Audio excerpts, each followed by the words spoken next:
আমরা ইনশাল্লাহ 5 বছরে 25 কোটি বৃক্ষরোপণ ও সবুজ কর্মসংস্থান সৃষ্টির লক্ষ্যে বনায়ন সৃজনের জন্য ইতিমধ্যে 1,50,00,000 বিভিন্ন প্রজাতির চারা উৎপাদন করা হয়েছে। এই উৎপাদিত চারাসমূহ চলতি বছর আসন্ন বর্ষা মৌসুমে ইনশাল্লাহ রোপণ করা হবে। মাননীয় স্পিকার, দেশের শিশু সন্তানদেরকে সহযোগিতা করার জন্য, তাদের পাশে দাঁড়ানোর জন্য আমাদের একটি নির্বাচনী প্রতিশ্রুতি ছিল এবং তারই অংশ হিসেবে এই বছরই সরকারি প্রাথমিক বিদ্যালয় ইনশাল্লাহ 2 লক্ষ শিশুর মাঝে বর্তমান সরকার বিনামূল্যে স্কুল ড্রেস বিতরণের পরিকল্পনা বাস্তবায়ন করবে ইনশাল্লাহ। কারিগরি ও ভাষা দক্ষতা উন্নয়নে আগামী 180 দিনের মধ্যে কারিগরি শিক্ষা প্রতিষ্ঠানে 9,000 শিক্ষককে ট্যাব প্রদান করা হবে ইনশাল্লাহ। 3,832টি মাল্টিমিডিয়া ক্লাসরুম স্থাপন করা হবে। একই সাথে 172 জন শিক্ষার্থীকে ইটালিয়ান ও জাপানিজ ভাষা শিক্ষা প্রদান করা হবে। মাননীয় স্পিকার, একই সাথে 418টি কারিগরি ও মাদ্রাসা শিক্ষা প্রতিষ্ঠানে জুন 2026-এর মধ্যে ফ্রি ওয়াইফাই চালুর উদ্যোগ গ্রহণ করা হয়েছে।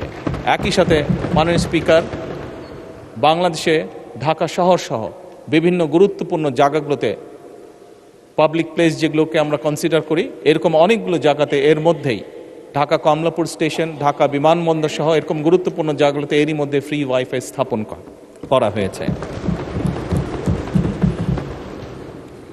মাননীয় স্পিকার, আপনি নিজেও একজন খেলোয়াড় ছিলেন, বাংলাদেশের অন্যতম ফেমাস খেলোয়াড় ছিলেন, ফুটবল প্লেয়ার ছিলেন।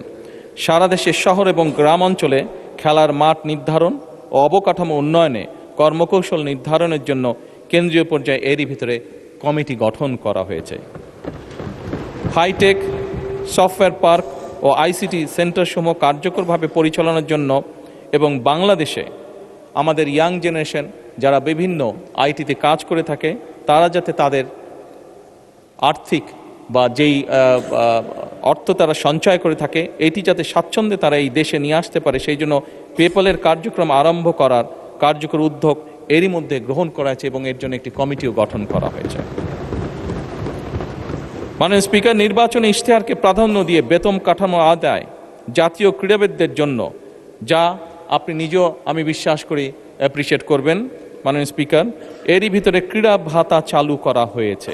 প্রাথমিক পর্যায়ে 500 জন ক্রীড়াবিদকে এই ভাতার আওতায় আনার পরিকল্পনা নেওয়া হয়েছে, যার মধ্যে মাননীয় স্পিকার এরই ভিতরে 129 জন আন্তর্জাতিক বিষয়ে সাফল্য অর্জনকারী ক্রীড়াবিদকে এরই ভিতরে ভাতা প্রদান করা হয়েছে।